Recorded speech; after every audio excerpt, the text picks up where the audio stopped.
మెదక్ జిల్లాలో ప్రసిద్ధి చెందిన ఏడుపాయల వనదుర్గ దేవాలయం జలదిగ్బంధంలో చిక్కుకుంది. సింగూరు ప్రాజెక్టుకు వరద నీరు పోటెత్తడంతో 3 గేట్లు ఎత్తి దిగువకు నీటిని వదిలారు. దీంతో మంజీరా నది పోటెత్తుతూ ఏడుపాయల దగ్గర వనదుర్గ అమ్మవారి పాదాలని తాకుతూ ప్రవహిస్తోంది. మరింత సమాచారం మా కరెస్పాండెంట్ శివతేజ అందిస్తారు. మెదక్ జిల్లాలోనే ప్రసిద్ధి పుణ్యక్షేత్రమైనటువంటి వనదుర్గ ఆలయం ప్రస్తుతం జలదిగ్బంధంలో ఉందనే చెప్పాలి. ఏదైతే గత 2 రోజులుగా సింగూరుకు సంబంధించినటువంటి సింగూరు ప్రాజెక్టుకు సంబంధించినటువంటి ప్రాజెక్టులోకి వరద నీరు ఎక్కువగా వచ్చి చేరడంతో దాదాపు 3 గేట్లను అధికారులు వదలడం జరిగింది. ఆ నీరంతా కూడా ప్రస్తుతం ఏడుపాయలకు చేరుకోవడం జరిగింది. ఏడుపాయలోని వనదుర్గ ఆలయం ఏదైతే ఉంటుందో ఆలయం ముందుగా ఆలయం అమ్మవారి పాదాలను తాకుతూ మంజీరా నది వెళ్తున్న పరిస్థితి అయితే మనం చూస్తున్నాం. ఒక్కసారి విజువల్స్లో చూడొచ్చు, అమ్మవారి ఆలయం మనకు కనిపిస్తుంది. ఆలయంలో నుండి ఈ వరద నీరు అంతా కూడా బయటికి వెళ్తున్న పరిస్థితి. ఇప్పటికే ఆలయాన్ని 2 రోజుల క్రితం నుంచే మూసివేయడం జరిగింది. మొన్నటి వరకు ఏదైతే ప్రస్తుతం మనకు ఒక బ్రిడ్జ్ కనిపిస్తుందో ఆ బ్రిడ్జ్ కింది నుంచి పోయాయి నీరు. కానీ ఈరోజు ఉదయం నుంచి ఆ బ్రిడ్జ్ మొత్తం కూడా మునిగిపోయిన పరిస్థితి కనిపిస్తుంది.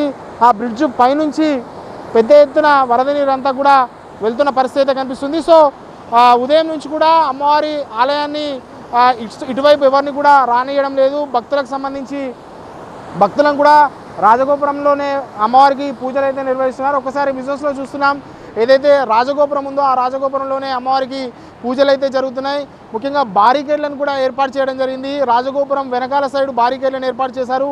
ఆ బారికేడ్లు దాటి ఎవరు రాకుండా పోలీసులు అయితే కట్టుదిట్టమైనటువంటి భద్రతను అయితే ఏర్పాటు చేశారని చెప్పాలి. ఎందుకంటే ఎక్కువగా ఫ్లోటింగ్ వస్తున్న నేపథ్యంలో ఇబ్బందులు తలెత్తకుండా ఉండడానికి ఈ విధంగా బారికేడ్లు ఏర్పాటు చేశారు. విజువల్స్ చూడొచ్చు, పెద్ద ఎత్తున నీరంతా కూడా ఆలయం ముందు నుంచి వెళ్తున్న పరిస్థితి. ఇంకా ఫ్లోయింగ్ ఎక్కువయ్యే అవకాశం ఉన్న నేపథ్యంలో పోలీసులు అయితే ఇటువైపు ఎవరిని రానియడం లేదని చెప్పాలి. అటు సింగూరు ప్రాజెక్టుకు సంబంధించి వరద నీరు ఎక్కువగా వచ్చి చేరడంతో ఈ ఆలయం అయితే ప్రస్తుతం జలదిగ్బంధంలో ఉందని చెప్పాలి. దాదాపు 4 రోజులుగా కూడా ఆలయంలోని ఉత్సవ విగ్రహాన్ని రాజగోపురంలో ఏర్పాటు చేయడం జరిగింది. అక్కడే పూజలు చేస్తున్నారు. ఈరోజు ఉదయం నుంచి ఫ్లోటింగ్ ఎక్కువ ఉన్న నేపథ్యంలో పూర్తిగా ఈ రహదారిని క్లోజ్ చేశారు పోలీసులు. బారికేడ్లను ఏర్పాటు చేసి ఎవరిని కూడా ఇటువైపు రానియకుండా పోలీసులు కూడా గట్టి బందోబస్తును అయితే ఏర్పాటు చేసిన పరిస్థితి. కెమెరా పర్సన్ మురారితో శివతేజ, TV9 ఏడుపాయల నుండి.